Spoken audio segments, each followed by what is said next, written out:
Amen. Vous allez bien? Vous êtes prêts pour la parole? Vous avez été bénis dimanche passé, non? Amen.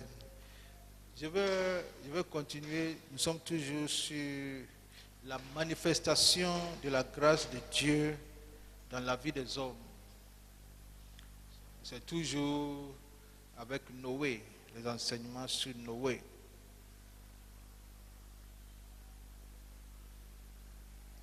Et nous allons voir aujourd'hui l'arche de Noé. Vous voyez, nous prenons le cas de Noé, mais c'est de toi on parle. Dis-moi Amen. C'est de toi on parle. Alors il ne faut pas regarder quelqu'un. Noé, il est mort. C'est fini avec lui. Mais la parole de Dieu ne change point. La parole est toujours vraie. Alors nous allons voir, on va faire une étude typologique sur l'arche de Noé. Vous voyez, en théologie, l'étude et l'explication spirituelle des symboles et des types s'appelle la typologie. Une étude sur les explications spirituelles et les symboles. Les explications spirituelles des symboles et des types s'appelle la typologie. C'est ce que nous allons faire aujourd'hui. Nous allons faire une étude biblique sur l'arche de Noé et donner des explications spirituelles et la morphologie, ça veut dire la forme et la structure de l'arche, la morphologie spirituelle de l'arche. C'est ce qu'on appelle en un mot la typologie. Quand tu lis la Bible, surtout l'Ancien Testament, il faut te poser une seule question. Où se trouve Jésus dans ce passage? Il faut te poser une seule question. Quand tu lis l'Ancien Testament, tu te poses la question, où se trouve qui? Où se trouve Jésus dans ce passage? Jésus se trouve partout dans l'Ancien Testament, sous forme de symboles, de forme de types, etc. C'est ce qu'on appelle la typologie. Alors l'arche de Noé est le type de Christ. L'arche parle de Christ et de la grande grâce que Dieu a pourvu pour ceux qui sont en Jésus-Christ. L'arche dans l'Ancien Testament. Voyons Genèse chapitre 6 et nous allons voir certains éléments sur l'arche. Genèse chapitre 6. Vous y êtes? Ok, prions. Seigneur, merci pour ce moment que tu bénis, ce moment exceptionnel autour de ta parole. Ouvre nos yeux, ouvre nos cœurs, aide-nous à comprendre et à voir le Christ dans le nom puissant de Jésus. Amen. Alors, je vais vous donner 12 points sur l'arche de Noé. Le premier point, l'arche n'était pas une réflexion après coup. L'arche, je veux que chaque personne note, il faut noter. Ça, c'est une étude. L'arche n'était pas une réflexion après coup. Qu'est-ce que ça veut dire? Ça veut dire que l'arche de Noé n'avait pas été conçue après le déluge. Ça veut dire après la pluie.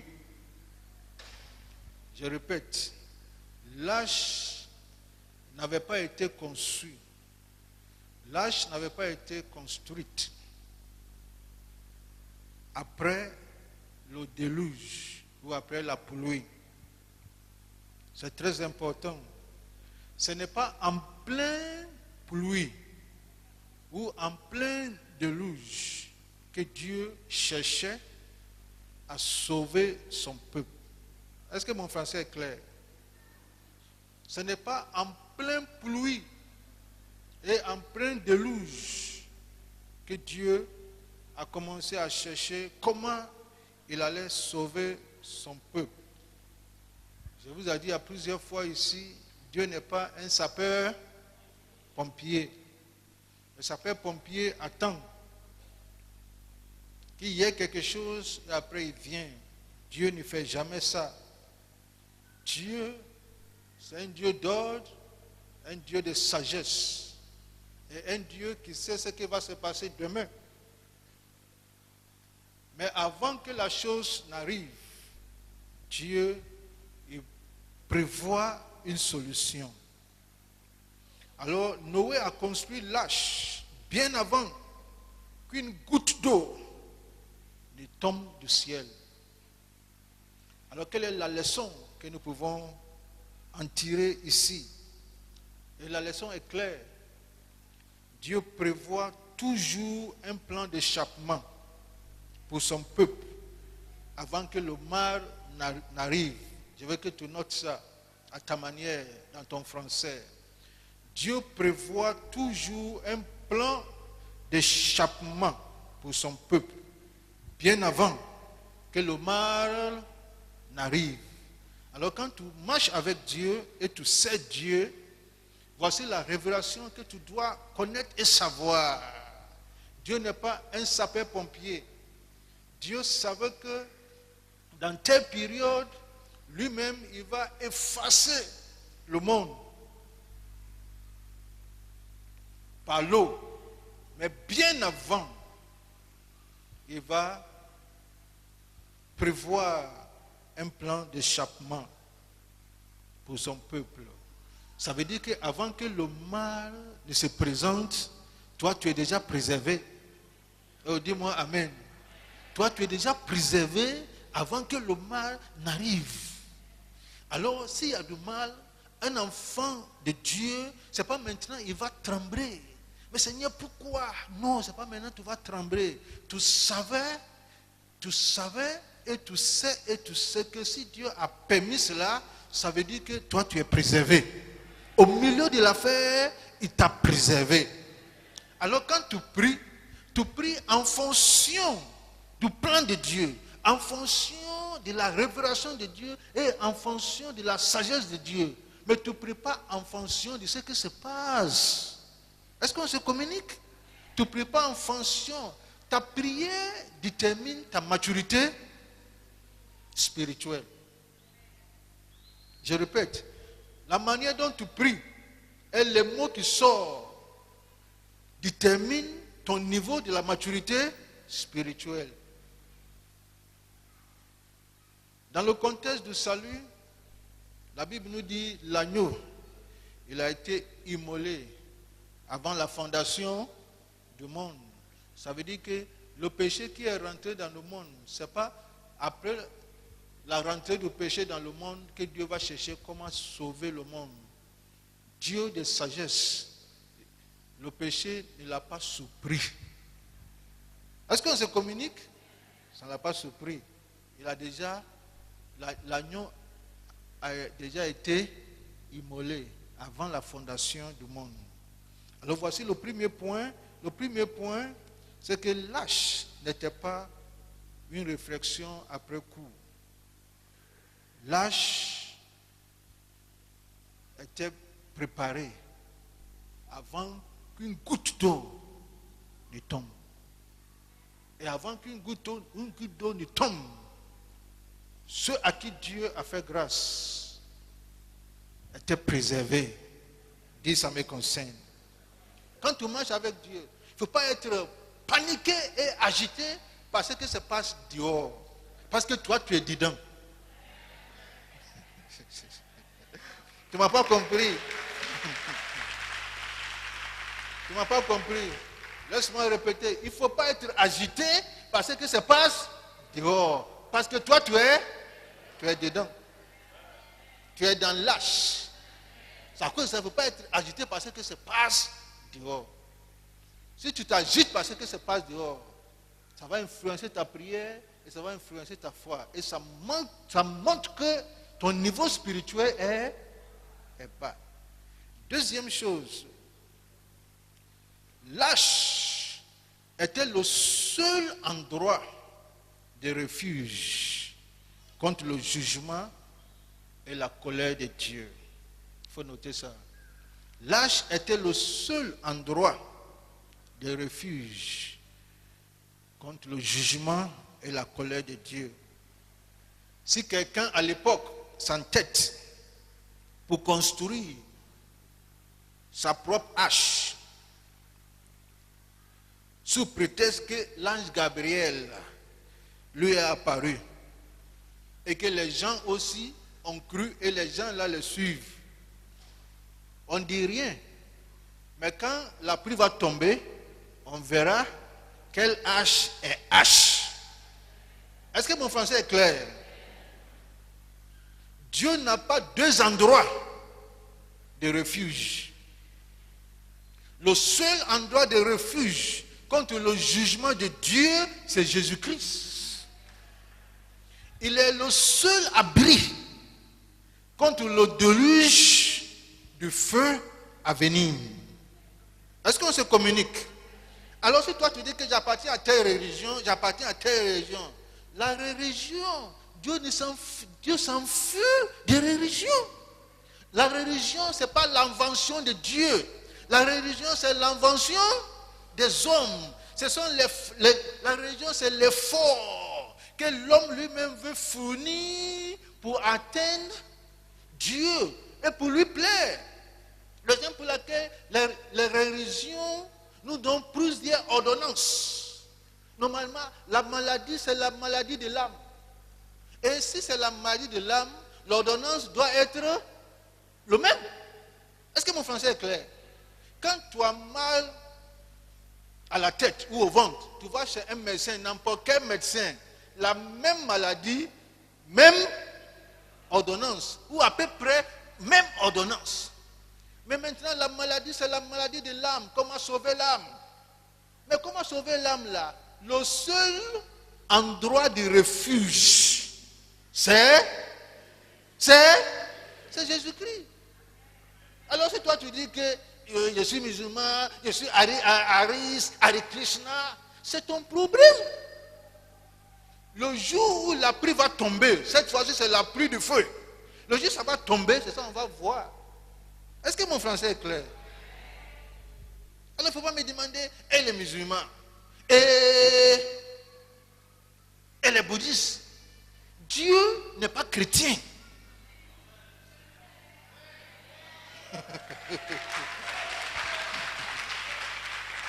Laisse-moi te dire, Dieu n'est pas chrétien. Dieu n'est pas musulman, il n'est pas bouddhiste, il est Dieu.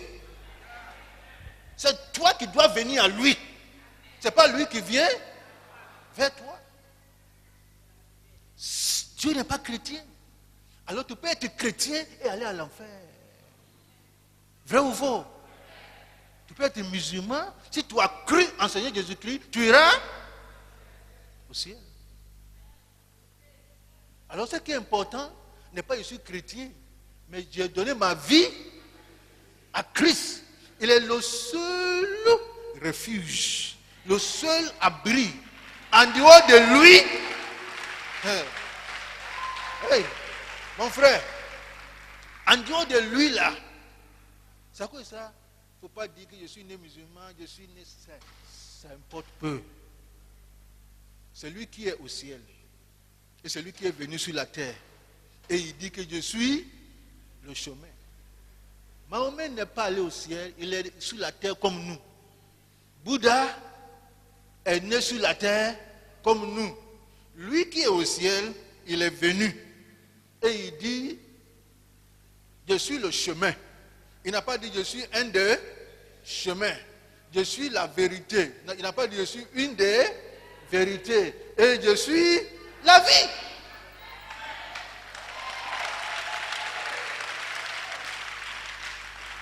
Et toi tu dis qu'il est l'un des prophètes. Non. Quand tu lis Ancien Testament, on dit ainsi parle l'Éternel. Ainsi parle l'Éternel. Tous les prophètes là disaient ainsi parle. Quand Jésus est venu, est-ce qu'il a dit ainsi parle l'Éternel? Non. Il dit en vérité, je vous le dis. Je vous le dis. En vérité, moi, je vous le dis. Il faut écouter. Il faut écouter. Quelqu'un qui sort de l'eau, il dit que le crocodile est mort. Il faut croire. Ce n'est pas toi qui est sur la tête, dit je ne crois pas qu'il est mort parce qu'on n'a rien vu. Lui, il vient du ciel et il dit je suis chemin. Assis-toi, vous dites que et Mohamed, et tout ça là. Ok, quand le déluge va venir là, il n'y a pas à faire. Le christianisme n'est pas une religion. Alors quand les gens disent la religion chrétienne, ça m'énerve. Le christianisme n'est pas une religion, s'il te plaît. C'est une vie. C'est une relation entre le sauveur et le sauvé. Alors, le seul endroit du refuge dans le temps de Noé contre le jugement de Dieu, c'est lâche. Si tu te dis que moi je m'en fous, je vais aller quelque part, boum! Troisième point, Dieu était l'architecte des lâches. Noé n'était pas l'architecte. Dieu était l'architecte des lâches. Lâche était l'idée de Dieu. Ce n'est pas l'idée de Noé. La religion, c'est l'idée des hommes. La religion n'est pas l'idée de Dieu. Dieu est l'architecte de ton salut. Le salut vient de Dieu, le salut ne vient pas des hommes. La religion, c'est les idées des hommes. C'est pour cela que chaque gourou ou chaque chef religieux propose ses ordonnances pour le salut de l'âme. Dieu ne dit pas à quelqu'un, toi, pour ton salut, lave tes pieds et lave tes mains. Et vous aussi, pour votre salut, porte tel type d'habit. Mais quant à vous, pour votre salut, ne mangez pas telle chose. Péché, c'est péché. Si péché est péché, l'ordonnance pour péché doit être la même. Doit être la même. Ça ne doit pas être, pour vous là, il faut laver le visage, laver les pieds. Mais pour vous là, il ne faut pas manger agouti. Pour vous là, ne mangez pas porc. Pour vous là, ne mangez pas chien. Mais pour vous, il faut accepter Christ. L'ordonnance doit être la même. Parce que l'homme est le même. Le péché, c'est le même. Si l'ordonnance n'est pas la même, ça veut dire qu'il y a une ordonnance qui est vraie. Et l'ordonnance qui est vraie là, c'est pour la personne qui habite là-bas. N'est-ce pas? Qui sait ce que c'est passé. Il ne faut pas être... ne faut pas, mon frère. Est-ce qu'on se communique? Toutes ces choses-là sont des inventions des hommes. Écoute ce que la Bible dit, Acte 4, le verset 12. On va lire Genèse là, toi, il ne faut pas fermer. Acte 4, le verset 12. C'est clair. Vous y êtes? L'apôtre dit, il n'y a de salut en aucun d'autre. En aucun d'autre. Car il n'y a sous le ciel aucun autre nom qui a été donné par les hommes, par lequel nous devions être sauvés. Il n'y a de salut en aucun autre. En aucun autre. Il n'y a pas un homme sous terre, un homme du péché, un homme pécheur sur terre qui peut proposer salut à quelqu'un. Il faut te sauver toi-même. L'arche a été désigné par Dieu. Tous les détails sur la construction de l'arche viennent de qui? Viennent de Dieu. Noé n'était qu'un bâtisseur. Comme un fidèle bâtisseur, Noé n'a que suivi les détails qui lui ont été prescrits. Alors, point numéro 4. Nous sommes en train de faire, on appelle ça la typologie. Dis après moi la typologie. En train de voir Jésus dans l'Ancien Testament. C'est très important. Chaque fois que tu lis l'Ancien Testament, pose-toi une seule question. Où se trouve Jésus? Et tu vas le trouver. Tu vas le trouver. Il se trouve dans l'Ancien Testament. Point numéro 4. L'arche est faite de bois. L'arche est faite de bois. Genèse 6. Genèse chapitre 6, le verset 14. Je veux que tout le monde soit là. Genèse, on va lire Genèse 6 et Genèse 8. Genèse 6, le verset 14. Vous y êtes maintenant? Je lis. C'est Dieu qui parle à Noé. Fais-toi une hache. Une hache de bois. Bois de gopher. Tu feras l'hache par l'auge. On va voir tout ça de quoi il s'agit. Et tu l'enduras de bitume, par dedans et par dehors. Ce qui nous intéresse pour l'heure, c'est le matériel. L'hache est faite du bois. Et c'est significatif. L'hache n'est pas faite de bétail, ni d'acier. L'hache, c'est un bateau. Mais ce n'est pas fait de bétail ni d'acier. Elle est faite de bois. Et quelle est la leçon? Le bois parle de l'humanité de Christ. Le bois parle de l'humanité de Christ. Sinon, le corps, son corps physique. Ésaïe 53, le verset 2, nous dit, en parlant de Christ, il s'est élevé devant lui comme une faible plante, comme un rejeton qui sort d'une terre desséchée. Ce bois gopher pousse, c'est comme acacia, il pousse dans une terre desséchée, ce bois de gopher. Alors, Dieu, dans son choix, dit à Noé, je veux bois de gopher. Prends ça et tu fabriques l'hache. Ça parle du corps physique de Jésus.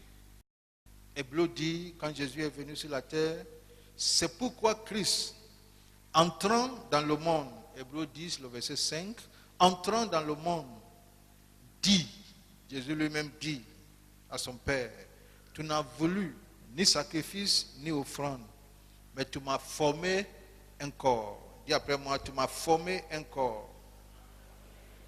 La Bible anglaise dit, mais tu m'as préparé un corps. Tu m'as préparé un corps.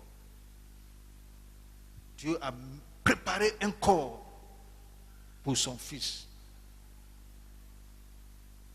Et pour ce sacrifice. Pour fabriquer l'hache, il va falloir couper, sinon retrancher le bois. Vrai ou faux? Il va falloir retrancher le bois. Pour ton salut, Jésus, qui est notre bois de gopher, devrait lui aussi être retranché. Qu'est-ce que ça veut dire? Ça veut dire que la vie n'est sauvée et n'est sécurisée que par la mort. Il faut noter ça. La vie n'est sauvée et n'est sécurisée que par la mort. C'est pour cela, pour sécuriser la vie des enfants d'Israël en Égypte, Dieu leur dit, chaque famille doit tuer un animal et applique le sang sur le linteau de leur maison. Parce que la loi spirituelle est que pour sauver la vie, il faut la vie pour sauver la vie. Alors, couper le bois, retrancher le bois, symboliquement, parle de la mort de Christ. C'est à cause de ça que Dieu lui a préparé un corps. Point numéro 5. L'arche n'avait qu'une seule porte. L'arche n'avait qu'une seule porte. Dis après moi, l'arche n'avait qu'une seule porte. L'arche n'avait pas 2 portes, ni 3 portes. Le tabernacle de Moïse aussi n'avait qu'une seule porte. Et quand tu étudies la Bible, vous voyez, toutes ces choses-là, ce sont des choses prophétiques. Mais quand tu es un chrétien, bon, tu lis la Bible comme ça, rien ne te dit rien, parce que tout ce que toi tu cherches, ce sont des promesses pour ta délivrance. Alors, tout ça, ça ne s'intéresse pas. À cause de ça, quand tu lis quelque chose, même, tu dis, ça, c'est pas pour moi. Et tu cherches quelque chose. On ne lit pas la Bible comme ça. Il faut lire la Bible comme un étudiant de la Bible. Alors, quand tu lis la Bible, et la Bible n'a qu'une seule porte, pose-toi la question. Et l'arche, pardon, n'avait qu'une seule porte. Pose-toi la question. Pourquoi une seule porte?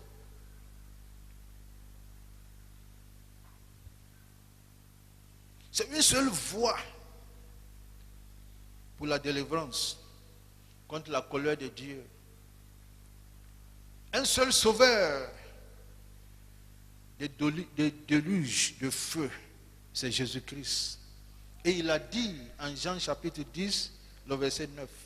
Voyons Jean 10, le verset 9, ce que Jésus dit. Il a affirmé clair. Il dit, je suis la porte. Je suis la porte. Si quelqu'un entre par moi, il sera sauvé. Je suis la porte. Qui est la porte?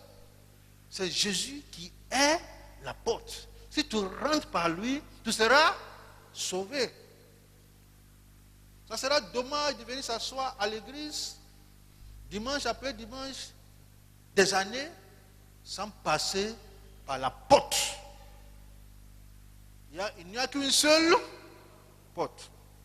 Et Jésus a dit, je suis la porte. Il n'a pas dit, je suis l'une des portes. Mais je suis la porte. Pour passer, pour rentrer dans l'arche, tu dois passer par lui. Tu dois passer par lui. Il est le seul sauveur. Il n'est pas sauveur des chrétiens. Il est sauveur du monde, si tu es prêt. À toi les meilleurs fruits, disons dit que mon âme.